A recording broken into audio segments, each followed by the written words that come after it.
Hello friends, स्वागत है आपका अपने चैनल नॉलेज फॉर यू में। आज के इस वीडियो में भौगोलिक खोजों के परिणाम पढ़ेंगे। भौगोलिक खोजों का परिणाम, भौगोलिक खोज जो हुआ उससे क्या परिणाम निकला। तो व्यापार वाणिज्य पर प्रभाव, औपनिवेशिक साम्राज्य का विकास।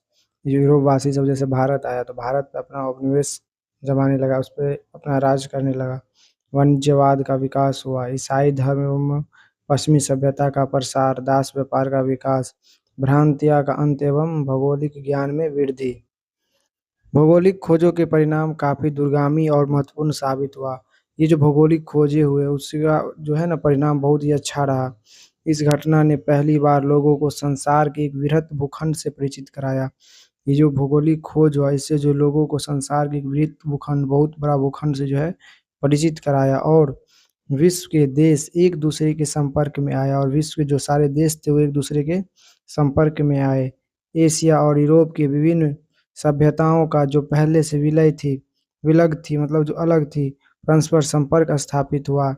नए देशों की खोजों के द्वारा जो नए देशों की खोज हुई उसके द्वारा न केवल नए उपनिवेशों के साथ व्यापार करने का प्रोत्साहन मिला, बल्कि उन्होंने वहां अपनी सभ्यता, संस्कृति, धर्म एवं साहित्य का भी प्रचार करने का प्रयास किया। परंतु इसका नकारात्मक प्रभाव यूरोपीय उपनिवेशवाद के रूप में उभर कर सामने आया। अपनी विकसित और भौतिक आवश्यकताओं के निर्मित उन देशों का शोषण किया जो यूरोपीय देशों के उपनिवेश थे। उपनिवेश का मतलब क्या हुआ? जैसे भारत इंग्लैंड का उपनिवेश था, शक्तिशाली एक कमजोर देश पे अपना अधिकार जमा लेता है, वही उपनिवेश कहलाता है। जैसे भारत जो है इंग्लैंड का उपनिवेश था। भौगोलिक खोजों के परिणाम निम्न रूपेण स्पष्ट किए जा सकते हैं। क्या क्या परिणाम था? जैसे व्यापार वाणिज्य का प्रभाव, नए देशों की खोज एवं नए व्यापारिक संपर्कों ने यूरोपीय व्यापार वाणिज्य में क्रांतिकारी परिवर्तन लाए। उपनिवेशों के आर्थिक शोषण से यूरोपीय देश समृद्ध होने लगे। अब यहाँ जैसे भारत है, भारत पे जो है इसने आर्थिक शोषण से जो है यूरोप देश जो था वो समृद्ध होने लगा, मजबूत होने लगा।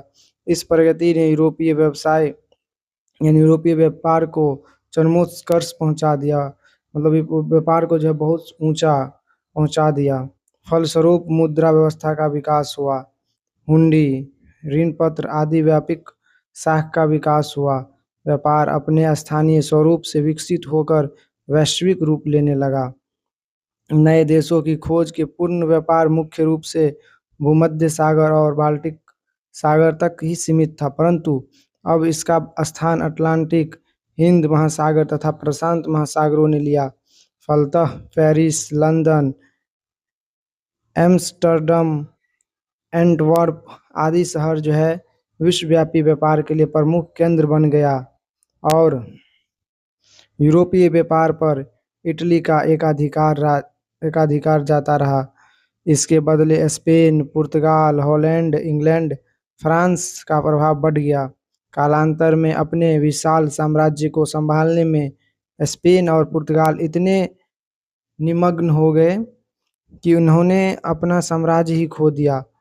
यूरोपीय देशों द्वारा खोजे गए नए देशों से आयातित बहुमूल्य धातुओं, विशेषकर अमेरिका से आयातित सोना तथा चांदी ने अर्थव्यवस्था के स्वरूप को ही बदल दिया। फलतः 80 वर्षों तक यूरोपीय अर्थव्यवस्था चांदी पर निर्भर रही।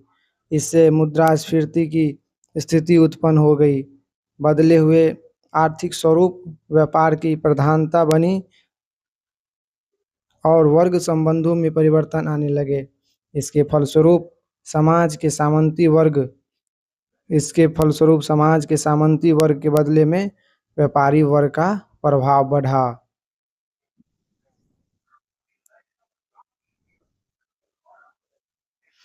उपनिवेशिक साम्राज्यों का विकास।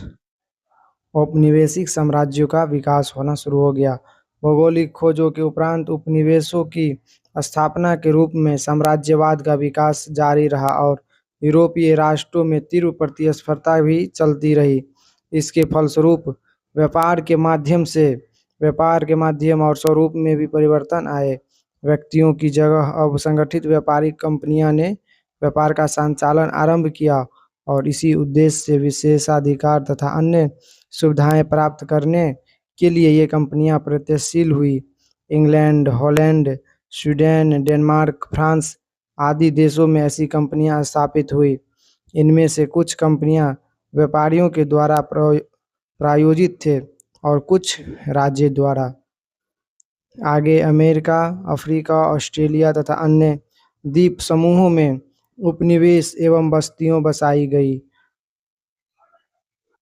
प्रारंभ में पुर्तगाल और स्पेन उपनिवेश स्थापित करने में अग्रणी रहे। मतलब पुर्तगाल और स्पेन सबसे पहले जो है उपनिवेश बस्तियां बसाना शुरू किया, परंतु 16वीं सदी के अंत तथा 17वीं सदी के प्रारंभ में फ्रांस भी शामिल हो गया। उसके बाद वाणिज्यवाद का विकास, नए देशों की खोज तथा व्यापार के वैश्विक विस्तार के फलस्वरूप आधुनिक पूंजीवाद का जन्म हुआ। इस आर्थिक व्यवस्था में बुलियन की महत्व बढ़ी। सोने की महत्व ने यूरोपीय देशों का ध्यान इस ओर आकृष्ट किया तथा अंतर्राष्ट्रीय स्तर पर सोने एवं चांदी की लूट हुई। साथ ही साथ इसका भंडारण भी किया जाने लगा। इन भंडारों की प्राप्ति में स्पेन अग्रणी थी। इस सबसे ज़्यादा जो है स्पेन ने इस सोने का भंडारण किया। ईसाई धर्म और पश्चिमी सभ्यता का प्रसार, जैसा कि पूर्व में उल्लेखित है कि भौगोलिक खोजों ने यूरोपीय देशों की सभ्यता, संस्कृति, धर्म एवं साहित्य का प्रचार प्रसार किया। धर्म युद्धों की असफलता के कारण ईसाई धर्म का प्रचार प्रसार जो धीमा पड़ रहा था, नए भौगोलिक खोजों ने इसमें प्राण डाल दिए। ईसाई धर्म प्रचारों ने अफ्रीका, एशिया तथा अमेरिका के दुर्गम स्थलों में जाकर अपना धर्म प्रचार किया, परंतु इसका नकारात्मक प्रभाव यह पड़ा कि इन क्षेत्रों में धन का लालच देकर एवं जबरन धर्म परिवर्तन एवं सांस्कृतिक अतिक्रमण किया गया और इसका विरोध भी हुआ। दूसरी तरफ धर्म के व्यापक प्रसार ने चर्च की प्रभुसत्ता को कम किया।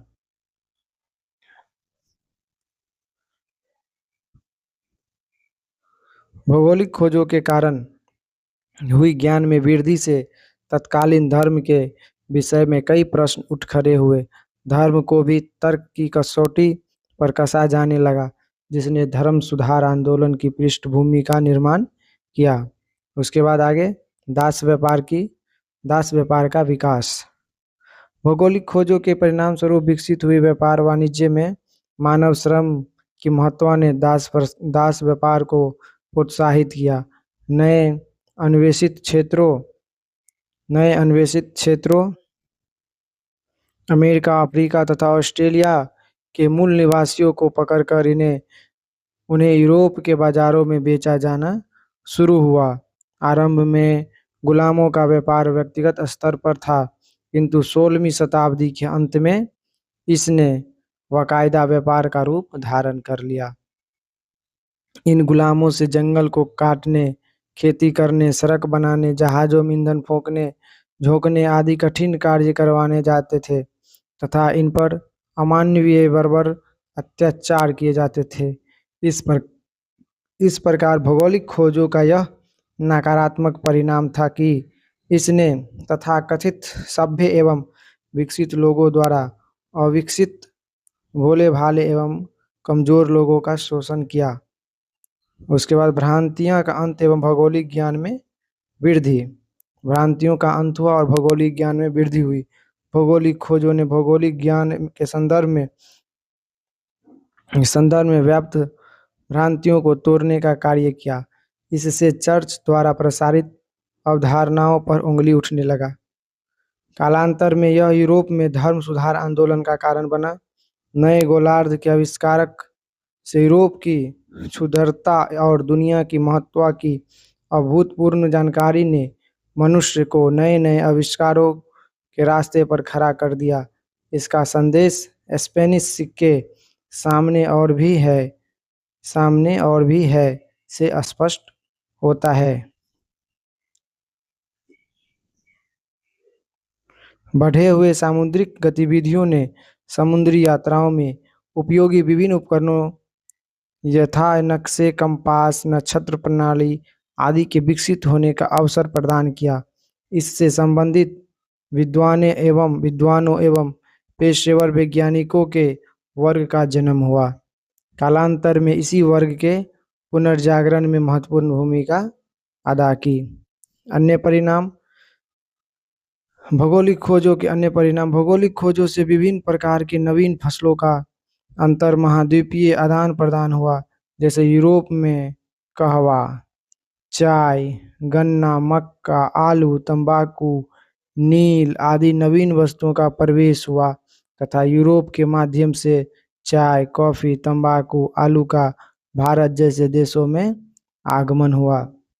मतलब यूरोप से जो है भारत में चाय, कॉफी, तंबाकू, आलू इस सब का जो है वस्तु का जो है भारत में आगमन हुआ। भारतीय फसल आम, गन्ना आदि दूसरे क्षेत्रों में गए।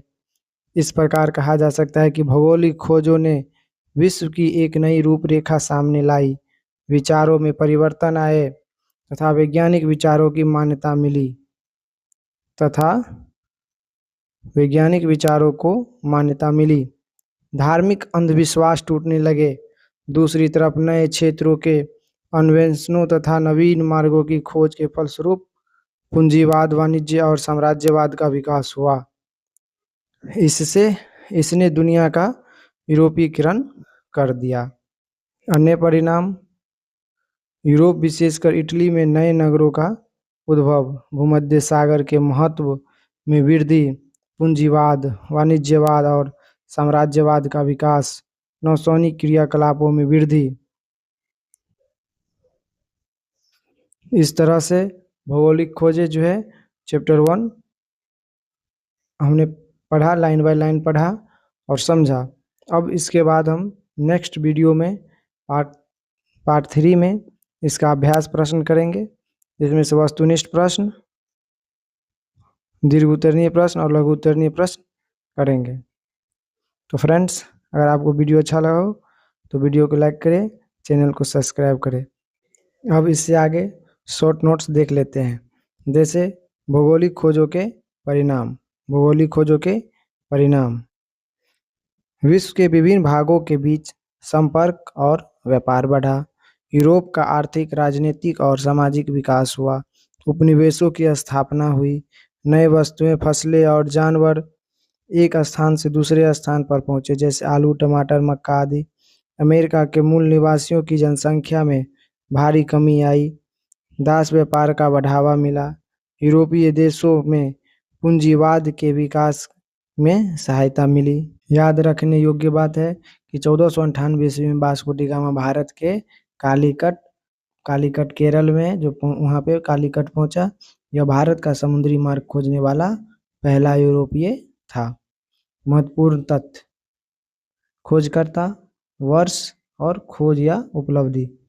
बार्थोलोमेव डियाज 1488 ईस्वी में केप ऑफ गुड होप का। वास्को डी गामा 1498 ईस्वी भारत का समुद्री मार्ग। क्रिस्टोफर कोलंबस 1492 ईस्वी अमेरिका की खोज।